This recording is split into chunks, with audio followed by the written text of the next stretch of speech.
Starting off this hour's Green Bay, Wisconsin. Virginia's calling. Hi, Virginia. How are you? I'm good. How are you? Better than I deserve. What's up? All right. So I had seen a video of yours talking about how you don't need a credit score and just pay cash for what you want. Mm-hmm. My problem is that I have about 10 grand in collection. Most of it is medical. Mm-hmm. So I'm wondering if I can just leave the credit alone and just pay cash for everything, along with obviously my active debt, or how would you go about that? You have active debt in addition to the $10,000 in medical. Correct. In collection.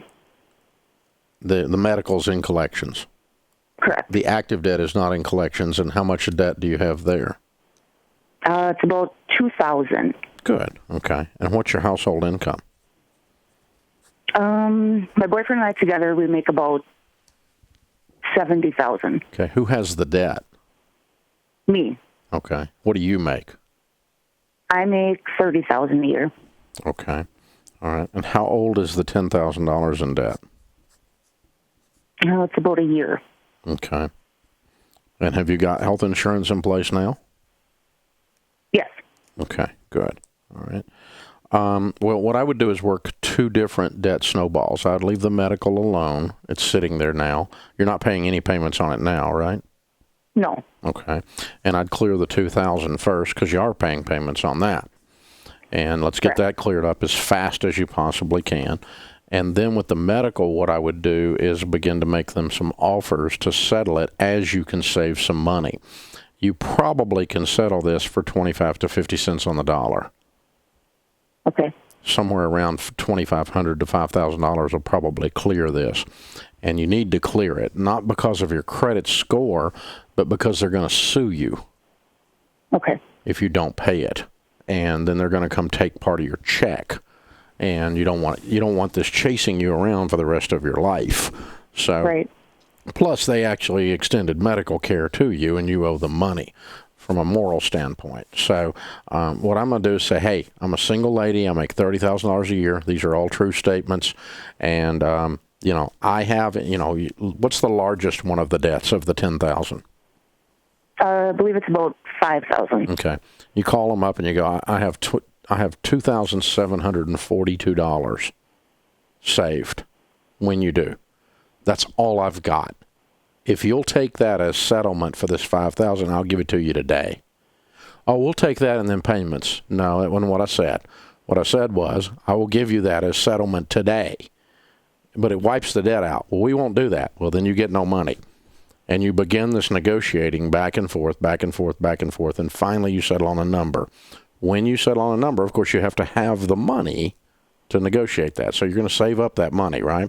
And what I do is clear off the little one first. When you get to clear off the $2,000, get that out of the way. But then whatever your smallest medical debt is, clear it off first. What's the little one? The little one is about $300. Okay. Yeah, so you probably just pay that one.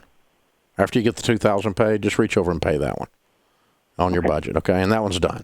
And because it's not big enough to screw around with, And then we're going to go on to the next one. And then we're going to go on to the next one. And as you get to one that's too big, then just offer them 50 cents or 25 cents on the dollar, as long as you have the money to do that. So you have to have saved up the money to have the conversation. You following this? Yes. Okay. Then once you haggle with them, and you're going to go back and forth for weeks, it's not going to happen in 2 phone calls. Okay. That sounds like fun. It's going to be a blast, but it's going to save you about $5,000. Okay. It's worth, not a bad part-time job is one way of looking at it. And so it's an ugly part-time job that's going to make you $5,000 or so. Or you can just save up and pay for it. I don't care if you want to go the other way, but if you want to argue with them, you can probably get them down because I'm a single lady. I make $30,000 a year. I don't have money after I buy food. This is your pitch, okay? When I buy food and lights, I don't have any money left. And so if you want some money, I've got some right now, and I will settle this with you. Now, 2 rules. Once you get them to agree to the number and you have the money in the account before you do that, rule number 1 is do not send them any money unless you have this in writing. If it's not in writing, it never happened. they will have the weirdest memory that your conversation never happened if you do not have it in writing. You understand me? They lie. Yes. Okay, so get it in writing. Number two, once you settle the deal, well, we'll just take your checking account information and draft your checking account. Oh, no. Because they'll clean out everything that's in there, and then you won't be able to pay rent or buy your food or something, okay? No, you do not give them electronic access to your main checking account because they'll clean you out. So you can either do a prepaid Visa card and just put the exact amount on there and let them take it out of that, and then close that one, and then go get another prepaid Visa card and do another one. Or you can wire them the money, or you can go over there and take them a check. You're in Green Bay. It's not that big, you know, and just sit there with them and get it in writing and hand them a check.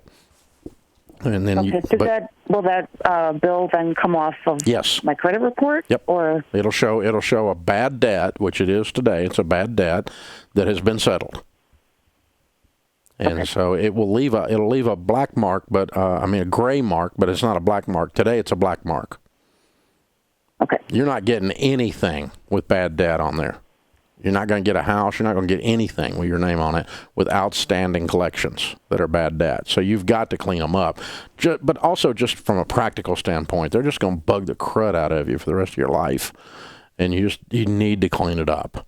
So get yourself on a real tight budget and start working it through. Let's get rid of the $2,000 active debt, then pay off the $300 one, and then let's start the process of negotiating with the rest of the $9,700 worth or so, of which $5,000 is one of them. Save up a little, settle, in writing, no electronic access to your checking account. Save up a little, settle, in writing, no electronic access to your checking account. And you just work your way down that list of those old bad debts. And that's the best way to work through it.